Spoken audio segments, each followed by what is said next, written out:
Bonjour à tous et merci de choisir RTI 1 pour vous informer en ce début de journée. Au palais présidentiel hier, le chef de l'État a reçu l'ambassadeur de la Confédération suisse en Côte d'Ivoire. Anne Lougon-Moulin est en fin de mission dans notre pays. Elle est donc allée dire ses adieux au président Alassane Ouattara. On fait le point avec Alexis Ouedraogo. Anne Lougon-Moulin, ambassadeur de la Confédération suisse en Côte d'Ivoire, est en fin de mission. Ce jeudi au palais présidentiel au Plateau, elle est venue présenter au chef de l'État Alassane Ouattara les dossiers majeurs de cette coopération sur les plans économiques, culturels et scientifiques. Après 5 ans passés dans ce très beau pays et très dynamique, donc c'était l'occasion de faire le bilan de la coopération ivoiro-suisse qui est au très beau fixe. Nous sommes le 3e partenaire commercial de la Côte d'Ivoire, la Suisse. Il y a 45 entreprises suisses présentes dans le pays et des très grosses. On a une très bonne collaboration scientifique avec différentes universités.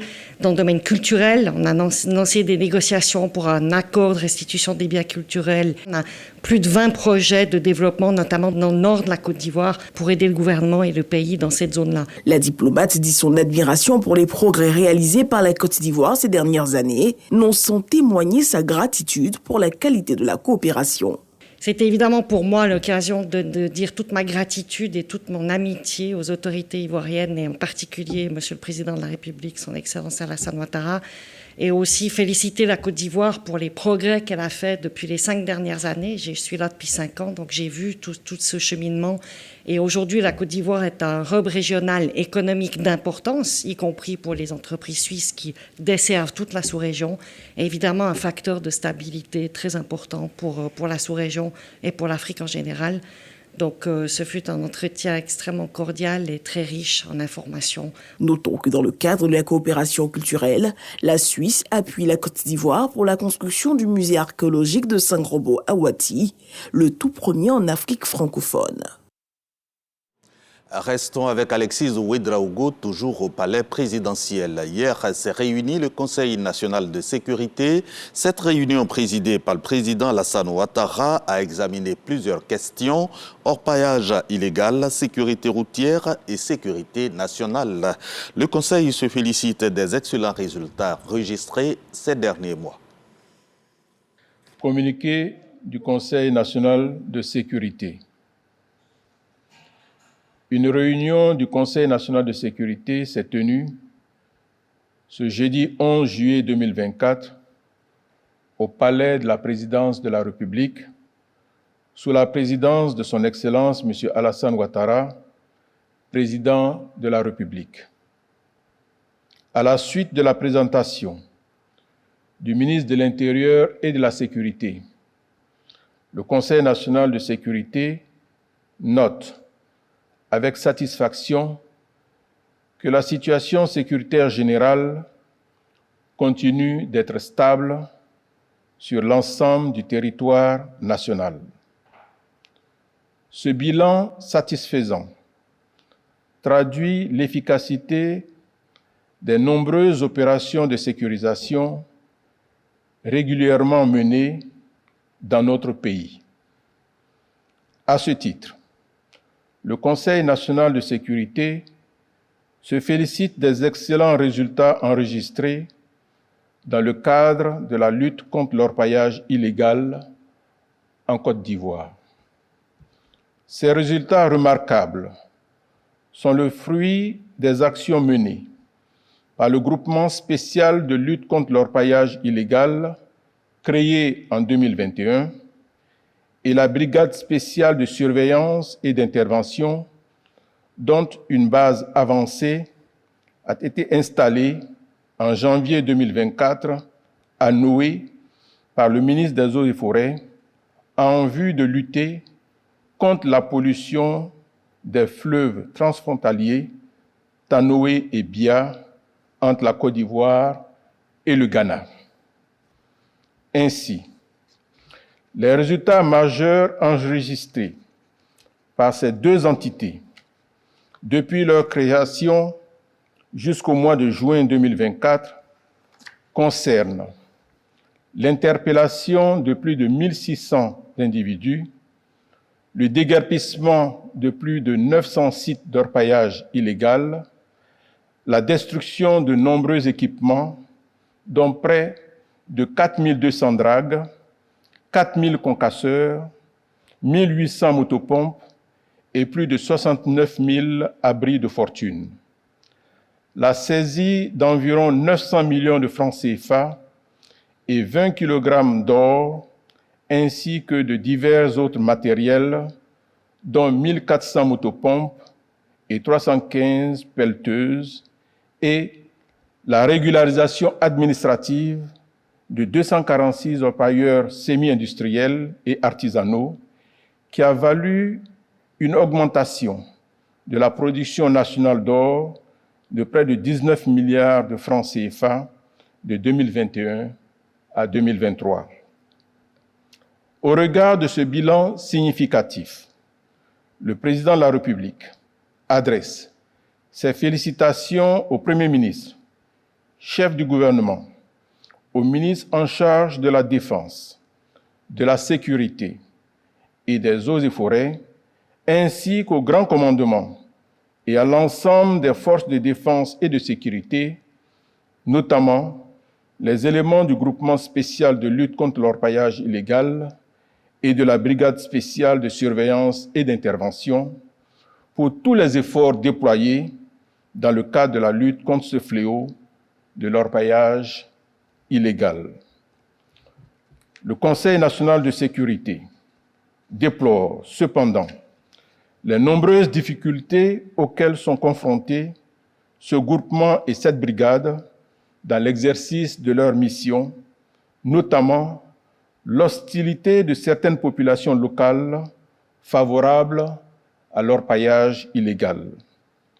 À cet égard, le chef de l'État a instruit le Premier ministre, chef du gouvernement, l'ensemble des ministres concernés et les ministres-gouverneurs à l'effet de prendre, dans les plus brefs délais, des mesures idoines pour la sensibilisation accrue des populations locales en collaboration avec la Chambre nationale des rois et chefs traditionnels et les autorités locales.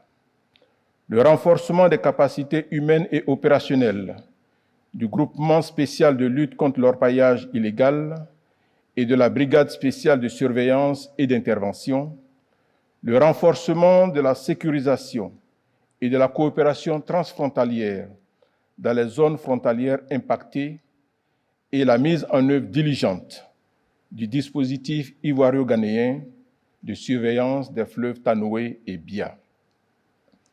Par ailleurs, le Conseil national de sécurité note avec préoccupation la hausse de 4% du nombre d'accidents de la circulation qui est passé de 1764 en mai 2024 à 1833 en juin 2024.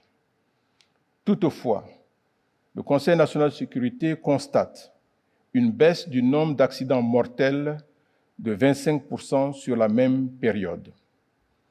Face à cette situation, le président de la République, tout en réitérant ses condoléances les plus attristées aux familles endeuillées et ses vœux de prompt rétablissement aux blessés, a instruit le Premier ministre, chef du gouvernement, à l'effet de poursuivre la mise en œuvre des réformes initiées dans le cadre de la lutte contre l'insécurité routière dans notre pays. Le chef de l'État exhorte, en outre, les usagers de la route à faire preuve de civisme et de responsabilité par le respect scrupuleux du code de la route.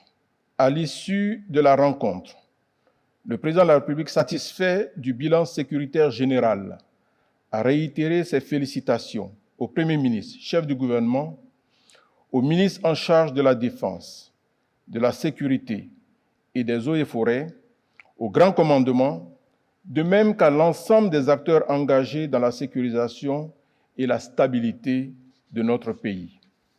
Enfin, le chef de l'État les a encouragés à demeurer dans cette dynamique et à poursuivre leurs efforts pour le bien-être des populations vivant en Côte d'Ivoire, fait à Abidjan le 11 juillet 2024. De la présidence à la primature, toujours des efforts réalisés par notre pays, mais cette fois, c'est en matière de lutte contre la corruption et c'est sous la houlette de la haute autorité pour la bonne gouvernance. Des efforts salués par le Premier ministre Robert Begré-Mambé qui engage la Côte d'Ivoire à poursuivre cette dynamique. C'était hier, comme vous le voyez, sur ces images, à la célébration de la journée africaine de lutte contre la corruption, une 8e édition pour promouvoir les mesures efficaces de protection des lanceurs d'alerte, cet outil essentiel de lutte contre la corruption. Au chapitre coopération, au chapitre communication, la coopération entre la Côte d'Ivoire et la République démocratique du Congo se renforce. Le ministre congolais de la communication et des médias qui séjourne à Abidjan a visité hier la RTI. Question pour Patrick Mouyaya de s'imprégner du fonctionnement du média public et surtout de ses contenus. Malika Koulibaly. Patrick Mouyaya Katembwe, ministre de la Communication et des médias de la République démocratique du Congo, dans les locaux de la RTI. Les studios du journal télévisé et des autres émissions phares de la Maison Bleue sont passés au peigne fin par l'hôte du jour. Une visite pour s'imprégner des réalités du média ivoirien de service public en termes de production de contenu audiovisuel, de diffusion et de marketing. Reçu par la direction générale de la RTI, il se dit édifié par le modèle ivoirien en termes de programme. J'ai eu le privilège de rencontrer mon homologue ivoirien, le ministre Koulibaly, et c'est lui qui me fait l'honneur parce que je voulais comprendre comment fonctionne l'écosystème ivoirien, des médias de manière générale. Et dans le Caneva, on a prévu de passer par ici parce que c'est la maison mère, si on peut s'exprimer ainsi, pour voir un peu comment RTI fonctionne, la nature des programmes, la production des contenus, etc. Parce qu'il y a, à mon avis, des choses à construire entre la Côte d'Ivoire et la RDC, mais globalement entre les pays africains dans le cadre de l'appropriation du narratif qui est les nôtres. Donc, il était bien pour moi de venir voir et j'avoue que ce que j'ai vu ici est à plusieurs égards inspirant. Le renforcement de la coopération entre la République démocratique du Congo et la Côte d'Ivoire dans le secteur des médias reste à promouvoir selon la direction générale de la RTI.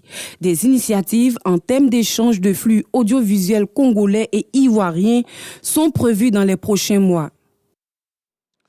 Changement de tête à la direction générale de la RTI, Jean-Martial Adou remplace depuis hier l'ex-directeur général Fosseni Dambélé. La passation des charges a lieu ce vendredi entre l'ancien et le nouveau directeur général nommé à titre intérimaire.